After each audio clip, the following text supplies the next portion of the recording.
Welcome to the Time to Live podcast. I am your host, Travis Luther, and today our guest is Adam Nemer. We're going to get to him in a second, but first I want to let all my listeners know that our brand new online workshop, our Time to Live Midlife Alignment Workshop, is now live over at travisluther.com.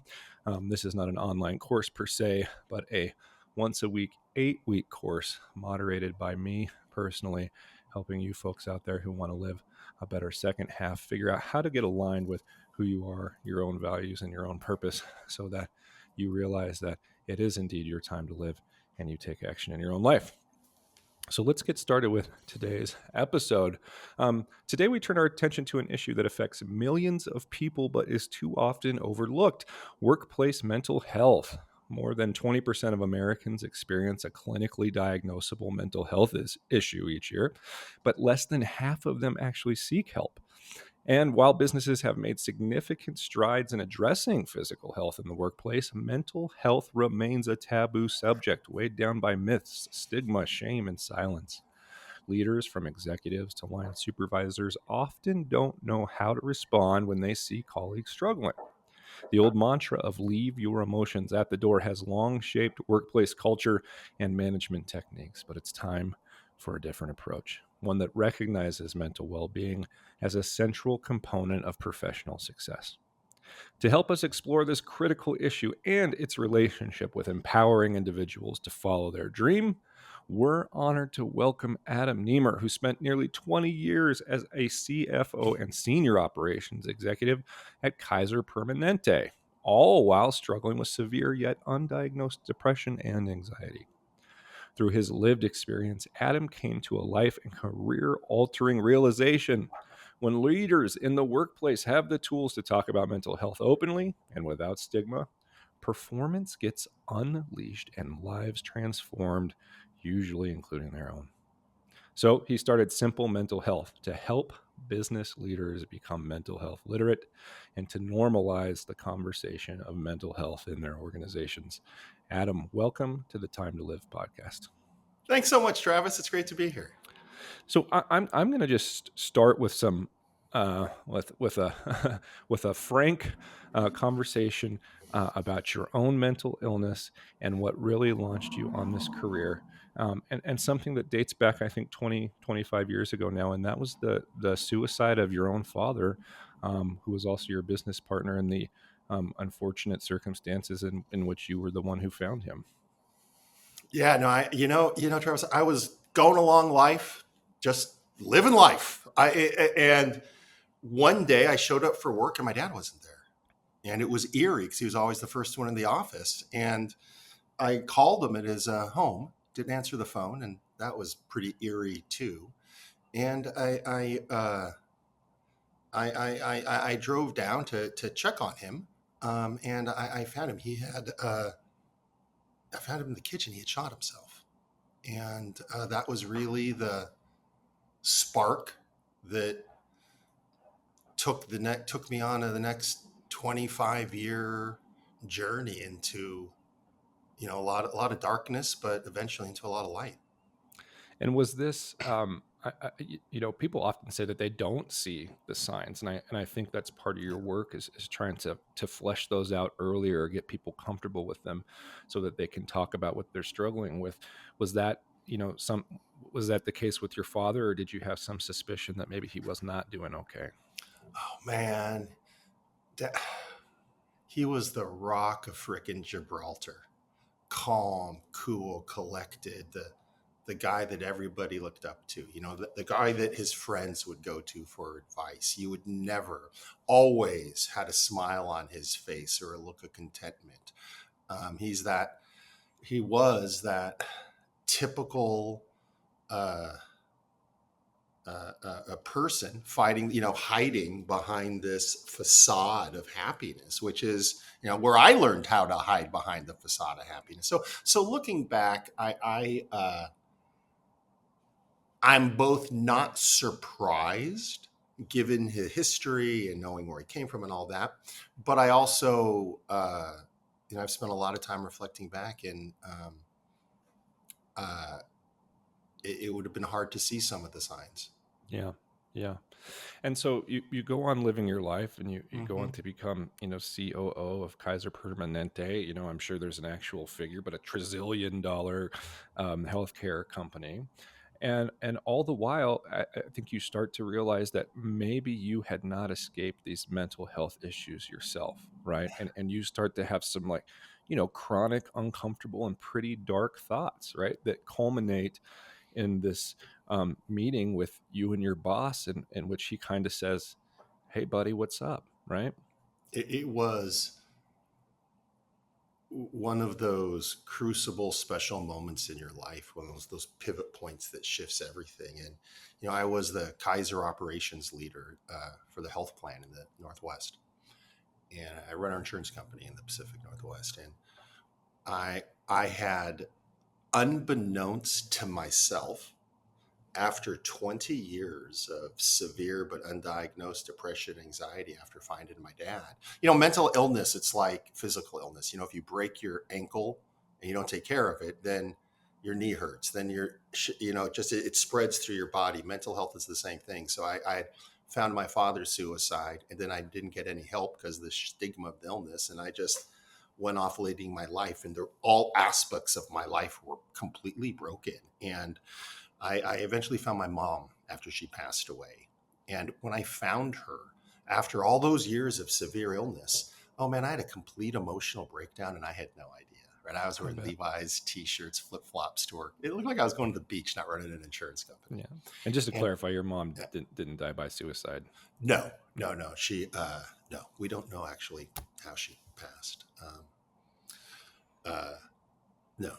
Um, But so what happened though is I had a complete, after 18 years of severe mental illness, just finding her in that moment, the shock of it all, uh, it put me in a complete emotional breakdown. Had no idea, right?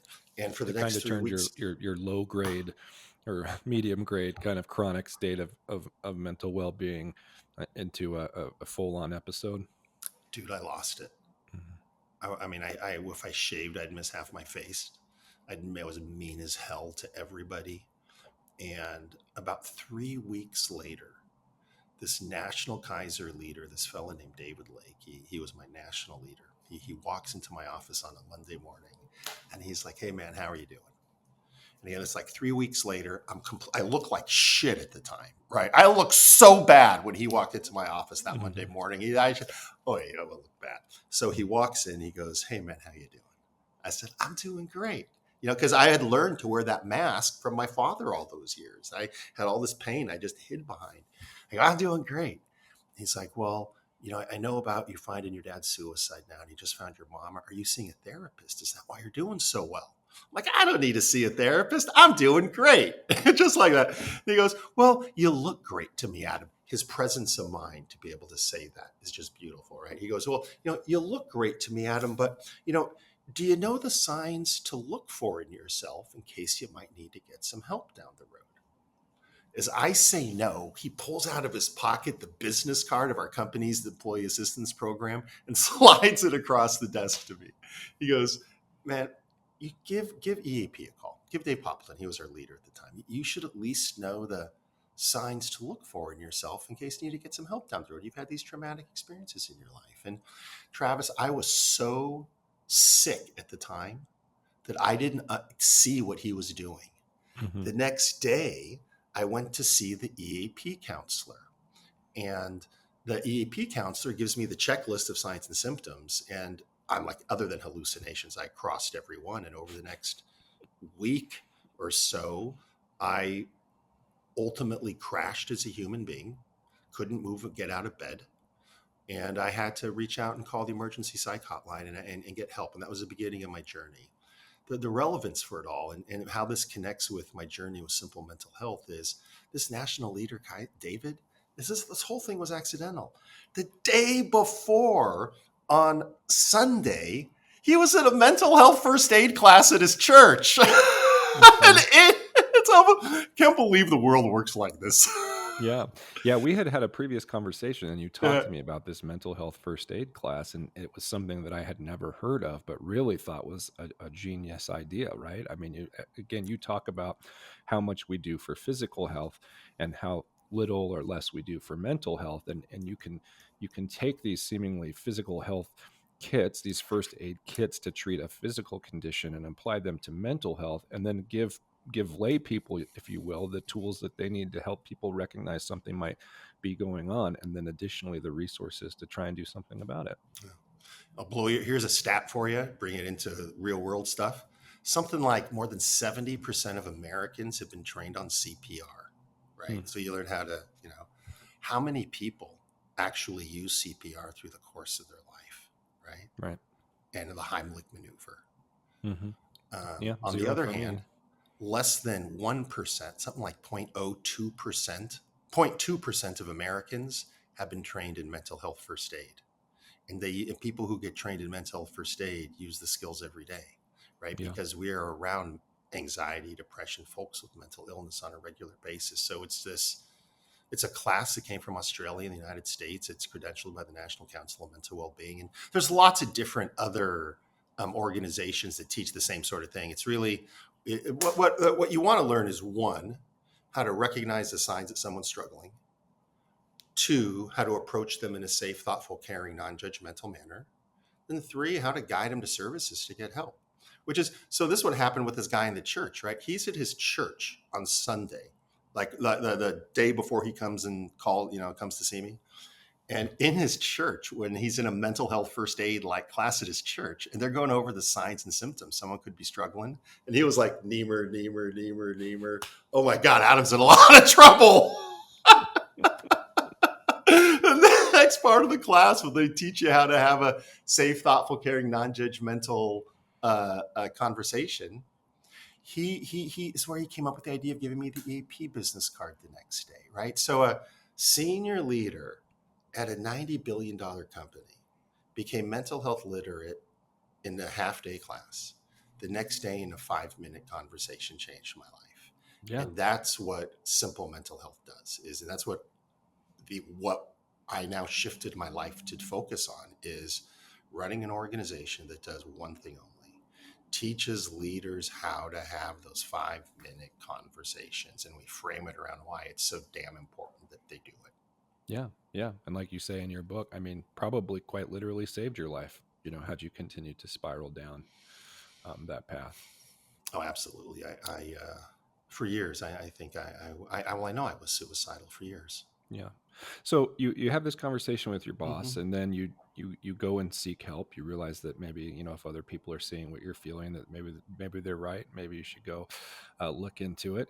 You go get a little treatment, if you will. You get settled. You have some revelations. You come back to your boss, assuming you're going to restart the career that you were on, and when you had that break, only to find out that your boss has a brand new idea for what you should do next, and this will eventually lead to the company that you founded and are advocating for today. But tell us about that conversation and what you ended up doing inside of Kaiser. Yeah, well, what happened is after I saw that EAP counselor, I took about a month and a half off of work, started antidepressants, cognitive therapy, all that good stuff. And by then I'd been promoted. I was running our health plan, and I came back to work. I just started thinking about leadership differently. There's this, there's a classic phrase I'm sure you've heard. It goes something like, not all readers are leaders, but all leaders are readers, Mm-hmm. right? Mm-hmm. And what that's always meant to me is that leadership as an avocation is an evolving sport. If you're a math teacher, you're teaching algebra, it's the same thing year over year. But leadership, you're looking in the world in a new way. You're taking in new information, and you're adjusting your leadership style, right? So when I'm gone for a month and a half getting therapy, some myths were busted, like what you said at the promo, right? 1 out of 5 Americans every year experience a clinically diagnosable mental illness. Less than half get help. And this one blows my mind.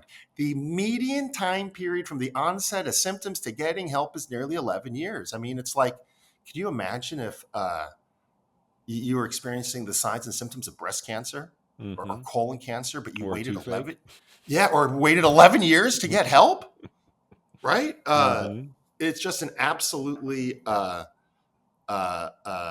insidious. And so I started thinking about this as a population health challenge. I'd been grown and raised as a leader in perhaps a really beautiful company that focuses on population health and taught me to think like this. And I'm like, in my relatively small 500 person team here in the Northwest, it's a small 500 people team.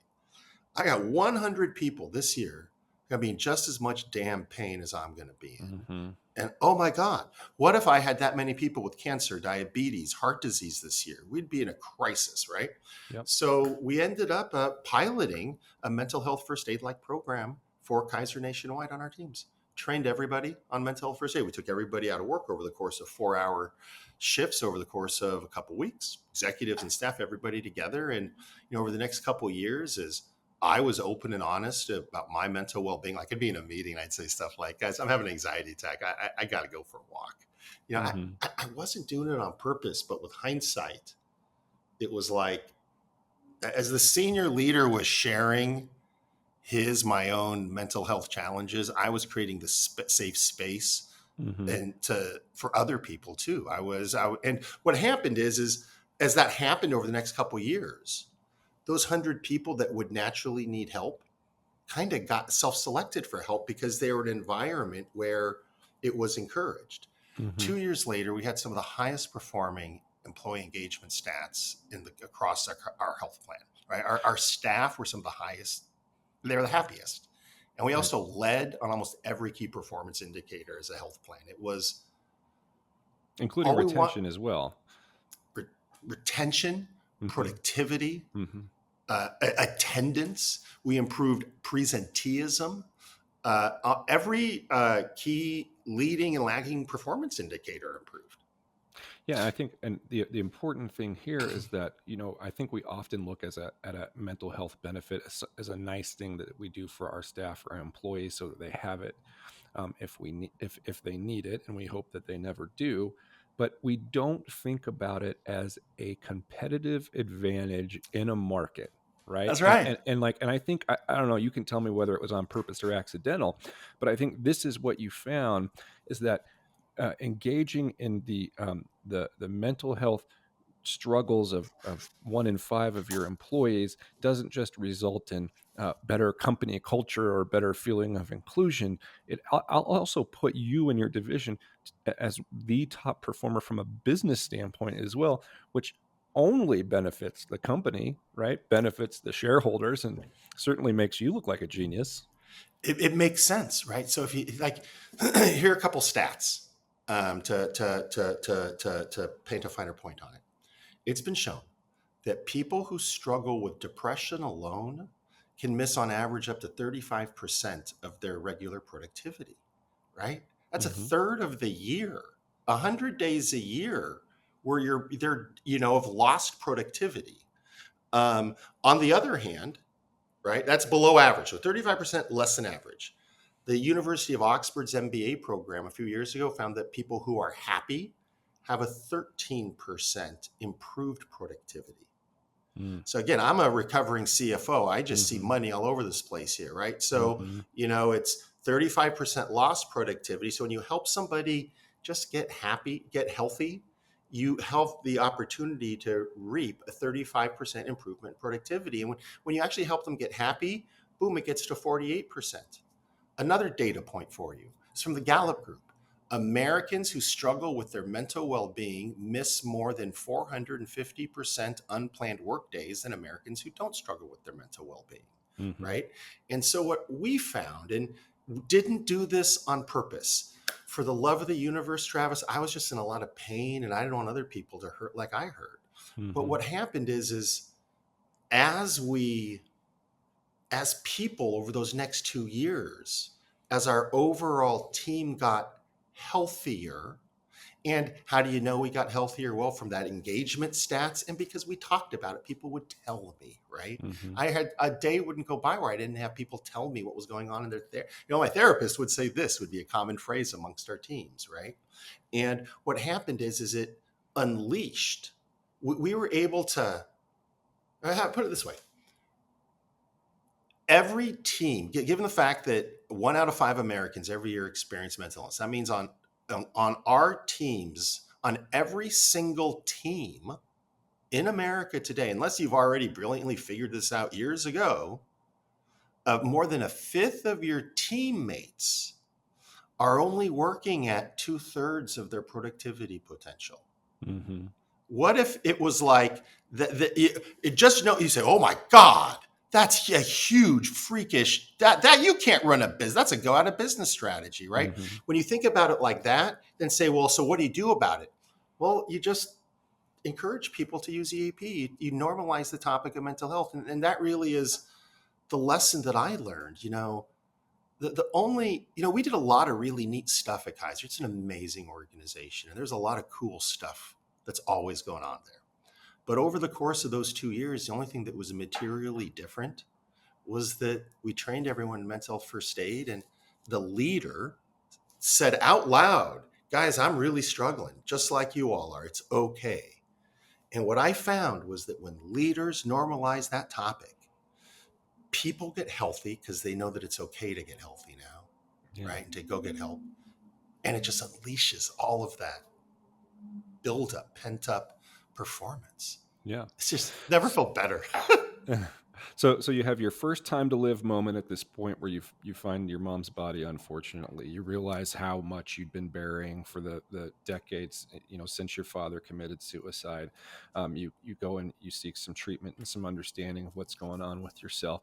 You have your second time to live moment when you realize that implementing this mental health first aid kit, if you will, and acknowledging and making comfortable discussions around employees' mental health and giving them the space to address it, not only improves their well-being, but also is of tremendous benefit to the company's well-being, including its financial well-being. And then you kind of have this third time to live moment when you decide that there's something else or more you can do outside of Kaiser. So let's talk about the evolution from Kaiser to what you're doing now.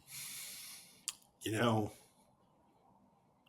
I love this work that you guys are doing here on this podcast because it's about whether it's your second half of life, second 3/5 of life, second 2/3 of life, we can always make significant changes, right? Mm-hmm. And what was uh,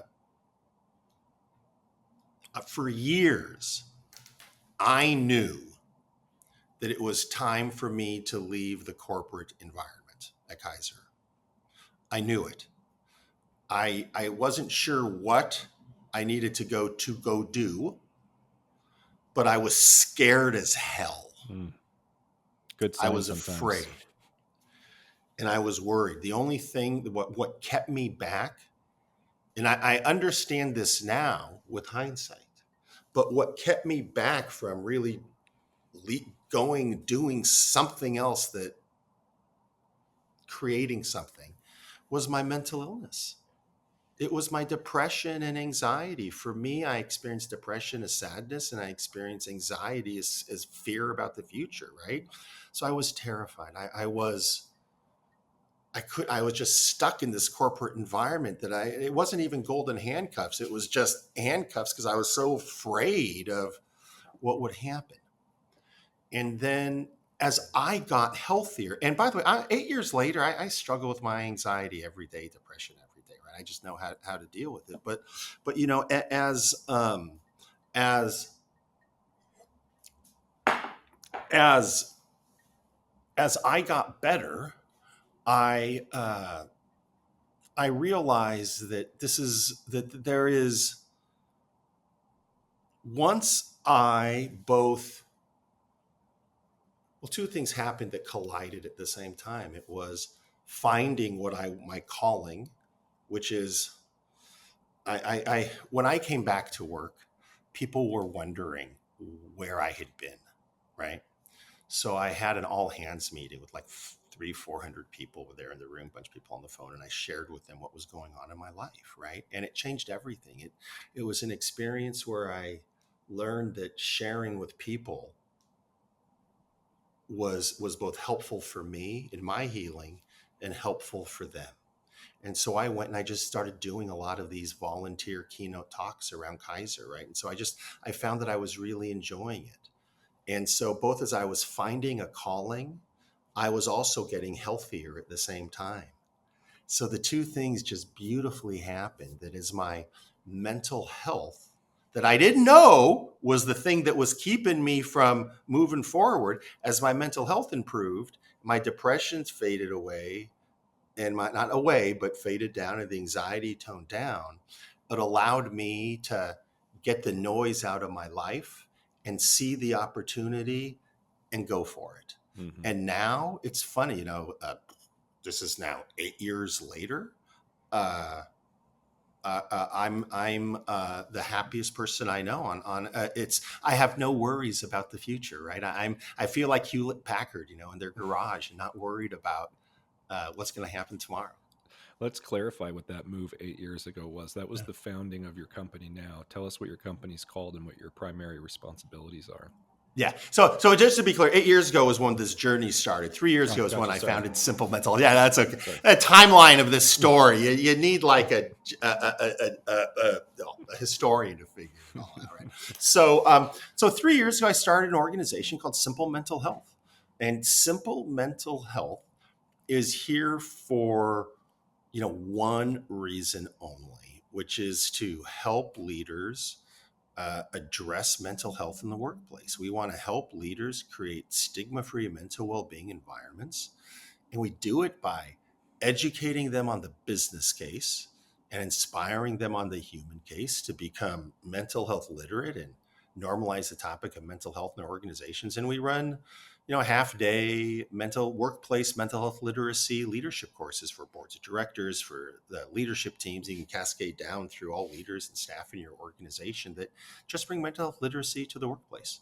And these aren't like tremendously cumbersome or medically um, uh, dense trainings, right? These are like about so if there's a CEO or a founder out there listening, thinking like, who am I to be trained on, mental health and mental health awareness, and who am I to take on the responsibility of trying to figure out if somebody has a diagnosis or needs help, right? I mean, it's, as you said, the stigma still exists there, right? So it could feel very hard for a CEO or founder to want to take on that responsibility because, one, they don't want to embarrass somebody. What if they're wrong, and they don't want to think, oh, I have to be perfect at this. And two, they don't want to create any kind of liability for themselves because they either did or did not diagnose somebody who maybe did or did not go on to have a breakdown or some kind of catastrophic event in their life. That is not what you're talking about, if I understand correctly. You're talking about normalizing the conversations within institutions, so no single person has to sit up in the crow's nest and make decisions about who may be suffering from a mental health issue and who may not be suffering from a mental health issue, but to make those tools readily available inside organizations and institutions, and to create a culture in which people understand that they're there and that there's no reason not to use them, and that they're not going to be penalized or stigmatized for seeking them out. Yeah, the way that I think about it that may be helpful here is we all have professional toolboxes of skills, right? That we put these new skill sets in our toolboxes. If you're a leader, it might be, if you're a leader, it might be how to do strategic planning, how to put a budget together, how to have a crucial conversation, but we all are always putting in tools in our toolbox that at different times we're pulling a few tools out and then we put them back in, right? Now, Mm-hmm. we all have CPR and first aid in our toolbox, right? Mm-hmm. Think, in a world where we work in an office, there are first aid kits everywhere. We all have OSHA training. We get trained on this stuff, right? If somebody got hurt, nobody would be walking down, no caring human would be walking down a hallway at hurt, seeing somebody going, oh, I think I'm having a heart attack, and not at least say, let me call 911. They wouldn't say, oh, who am I to help you? What if Mm-hmm. you're not having a heart attack and I've Mm-hmm. embarrassed you? Mm-hmm. Right? I mean, we don't think about that. So what we're doing here, when you become mental health literate, you're not diagnosing nothing. Mm-hmm. Just when you use CPR, right? You didn't learn to become a cardiologist. You just learned to thump 3 times, boom, boom, boom. Right? When Right. that's all you learned.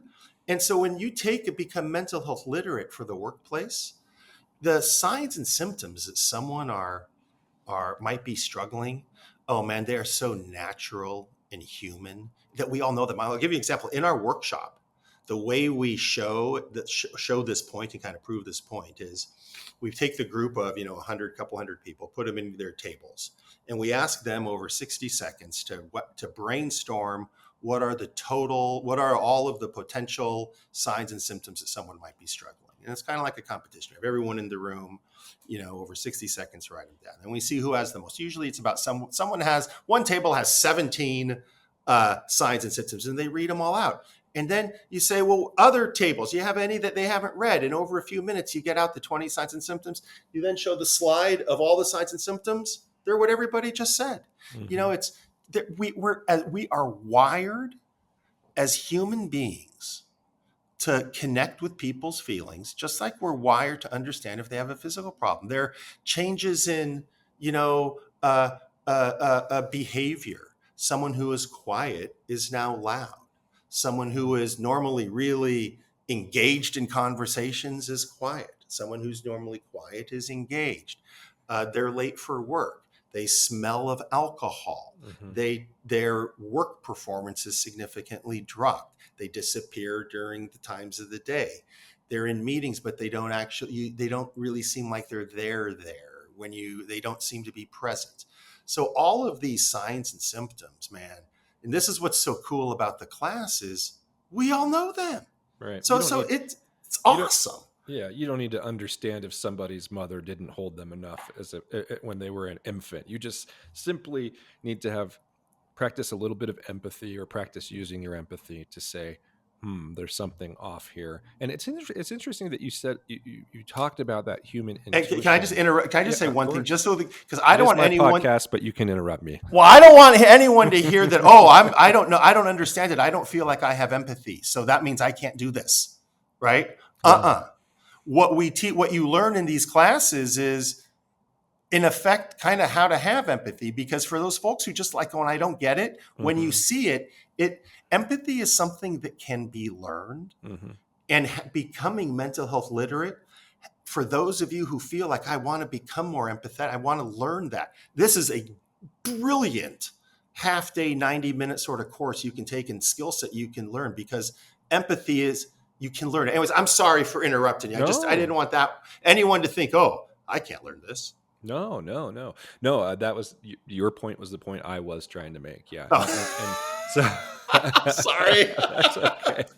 Can't shut me up. We got two geniuses on the show today. We both want to show what we know. But yeah, no, that Mine's was standing behind me. that was the point I was gonna make. But I just wanted to kind of point out what you said about our human intuition, right? And like kind of trusting our human intuition and saying, look, we're not trying to make you develop this whole brand new skill set that's going to help you, identify and diagnose mental health problems. We're just saying, if you just ask yourself a series of questions and you put them on a board about has someone's behavior changed or something, those are generally going to line up. You're generally going to be right. You're generally going to be onto something. That's not because you think that you're some miracle worker or some Freud of the office. It's just that you're a caring individual who's noticed a few things maybe off with somebody that they work with and that they care about. And so you're actually you're teaching people how to use things they already come to work with Yeah. to benefit other members of the workplace, not necessarily to take on these new gigantic skill set that's going to get in the way of the work that they're getting paid to do anyway. Yeah. And we teach them how to, it's not about diagnosing, right? When you learn these skills, you're just noticing that someone might be struggling with their mental well-being. Now, someone who's showing up late for work, could there be other reasons they're showing up late for work? Yeah, maybe their spouse is out of town and they're driving their kids to school every day. They didn't tell it. There's Mm-hmm. maybe they're actually their grandparent is not doing well. Maybe they're struggling with their own diabetes management. That's got them a Mm-hmm. little bit lethargic. It's Mm-hmm. what the next part of this class, and when you ask that first that question a few minutes ago about, well, I can't learn this. Who am I to learn this sort of thing? Mm-hmm. You just learn how have simple questions that you learn that it's okay. And it's a beautiful thing to say to someone, hey man, how are you doing? Hmm. I've noticed that you seem a little bit different these days. You just seem to be getting a little angry. Is everything okay? You just learn Yeah. how to say is that. Yeah. And that's just a human to human conversation. Who am I to have these conversations? You're freaking leader, man. Yeah. Well, Yeah. oh my God. Yeah. You know what I don't get? Can I tell you what makes me sad? Sure. Uh, I am motivated by the human element. I Hmm. don't get it. I'm a former CFO and I just see people I think because I connected for me, the diagnosis of my illness was something that hurt so much. Hmm. I'm just like, why do people choose to be leaders if if just the human case of wanting to help people isn't strong enough, Hmm. right, to get you to action? But one of my big ahas and learnings in starting Simple Mental Health over the last 3 years and a big learning for me in starting this business has been how important it is to articulate that business case. Because in spite of the fact that for me and for other people with lived experience, and they're aware of that lived experience, it really may be about the human case. It's if you can't articulate the business case, this conversation doesn't go anywhere. Yeah. Yeah. So now, in addition to these workshops, like you said, you're doing some speaking, and I'm just going to plug an event Ah, that I'm involved with on the periphery. But that is, I'm a member of EO Entrepreneurs Organization, and I know a lot of my listeners know that because a lot of my guests actually come from that organization. But I know you have been invited to speak at our fall regional conference, which is called Alchemy. Always a great event. If you're an entrepreneur out there looking for an organization that supports both your business and mental health, go to eonetwork.org. But all that said, so you're going to be speaking at Alchemy, and tell us a little bit about what we're going to learn from your keynote and what you're excited to share with us. oh man, the Entrepreneurs Organization is a special group. I was actually just in Nashville running a workshop with the EO Nashville group a few weeks ago. Um, what we're going to talk about at Alchemy is one, you're going to leave our talk understanding the prevalence of mental illness, not just amongst Americans, but amongst the entrepreneurial community, right? Hmm. It's a pandemic that we have, right? In fact, there's a nonprofit that's been started by some Silicon Valley venture capitalists called the Founder Mental Health Pledge. You know, entrepreneurs and their teams that work with them, right? What you need to do to live a life to be a successful entrepreneur doesn't lend itself to good self-care. So you see depression, and I think it's like 3 times the rate amongst entrepreneurs as non-entrepreneurs, and substance use disorder is a multiplier for entrepreneurs. And so we're going to be talking about that. I'm going to be sharing my story. We're going to go deep into the details so that, I want people, what I find is that I hope that by sharing my story and the details of it, it it it helps. I hope it helps people maybe reflect on their lives a little bit, right? Or someone else on their life. Do they see that sort of thing? And they're also going to learn some steps they can take to have those 5 minute conversations like David had with me. Yeah. Yeah. I work in this space too. And in my own research, I know that 75% of entrepreneurs have suffered some kind of trauma or chronic trauma in their childhood. But additionally, going back to what you said that 1 in 5 or 20% of employees are currently in some form of mental health crisis. And in the entrepreneur community, according to the work of Dr. Michael Friedman, who I got to do a show with. Yep. It's great. I It's think even we're more. talking close to 35% of entrepreneurs are in some kind of active state of mental distress. So, at almost twice the amount of the employee, 1/3 of every entrepreneur. So almost 1 in 3 of any person that we might meet at EO could possibly be in a state of mental health crisis. So it's not even just for their employees so much, but also for the founder, him or herself, right? Heck yeah. And it's interesting because to a certain extent, it's about reframing, right? So how often do you hear founders say, "Oh man, you got to get through the stress. You got, I got this stress." Actually, what you're feeling is clinical anxiety, and there's things that you can do that will help you get through it, right? So it's helping that leader see that, and the words that we use can be reframed. And could you imagine how well you might lead your organization, or be the CFO, the COO, be working your whatever you are, if you didn't have that weight over your shoulders? Yeah, like you talked about, maybe up to a 40% increase in your productivity, depending on what's going on. Um, So, here's what we're going to do at Alchemy. I'll give you a mhm. little, Sure. well, Yeah. here's what we're going to, when we talk about the stats, we're going to say, this is 20% of you guys too, right? So At if your least. birthday, so you get 20% of the room to stand up. Hmm. You say, look, this is 20% of this, 20% of the EO room. This is what this looks like this year. But we Hmm. don't know which 20% it is. So have another 20%. Maybe it's that 20%. Hmm. The fact of the matter is, no matter any room you're in, more than 20% of them that year are going to have a clinically diagnosable, curable, workable, helpful mental illness that you can do something about more Yeah. often than not. Yeah. And that's what the entrepreneur opportunity is. It can Yeah. skyrocket early startup performance. Yeah. Yeah, and we have to change this idea that like being stressed and overwhelmed is like yet another badge of success, right? We talk about our revenue, we talk about our homes, we talk about our cars, and then we also say, "Oh, and I'm fucking stressed, I'm out of my mind stressed too." And instead of someone saying, "Well, shit, man, maybe you need to calm down and take a break," we go, "Right on, bro. Yeah, I hear you, man. Me too." Like, "Oh yeah, I'm totally stressed too." And then we walk around talking about how totally completely stressed we are and how we're about to break down and how at any minute the whole everything could fall apart, and we applaud that in this kind of strange way, right? Rather than I'm saying proud of it. exactly, we put it's another trophy, right? It's another award on the mantle. Oh man, look at that guy! He's got half his hair and bloodshot eyes, and boy, he really must be making it in life. And I'm not a clinician, but I yeah. kind of think that's kind of like just how we as society, have kind Mm-hmm. of dealt with it, right? Mm-hmm. We reward the behavior as opposed to trying to fix it, because we're afraid to fix it, so we reward it. It's Yep. insidious. It is. It It is. really, and it's like it. Sometimes I think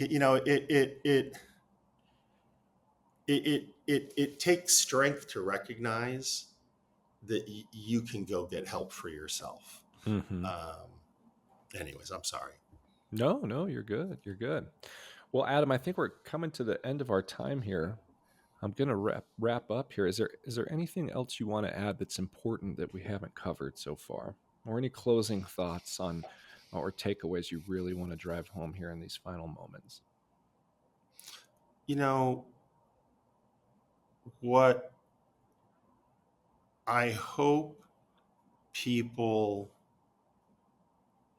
take away from my story today is, you really can do anything that you want Hmm. if it's something that is important to you, and that one way to, if you're like me, you're in that zone of, there's something more, but you're afraid, you don't know how to get, I cognitive behavioral therapy was the best executive coaching I ever got. Hmm. We all see a primary care doc once a year for a physical. If Hmm. you're hearing this story and you're thinking, wow, I know I want to do something with my next half of life, and there's something that's holding me back, dudette, go call a therapist, go see a therapist. It'll be a beautiful experience. The worst thing that happens is you go spend an hour with them and they go, dude, you're I don't know why you came to see me. You seem to be doing great. Yeah, yeah. And Adam, if people do want to see you, if they want to engage you and possibly entertain the idea of a half day or full day workshop for themselves and their employees, how can we find you online? Absolutely. You can go to simplementalhealth.com, or they can send an email to info@simplementalhealth.com, or our phone number is 503-970-3200. 2050. Okay, Adam. Well, I appreciate you being on the show and your contribution to help to trying to help people feel better and reduce the stigma of mental health, not just in the workplace but in the world. I think it's a tremendous thing that you're up to, and I really appreciate it. Thanks so much. It's been a lot of fun. Take care. All right, be well.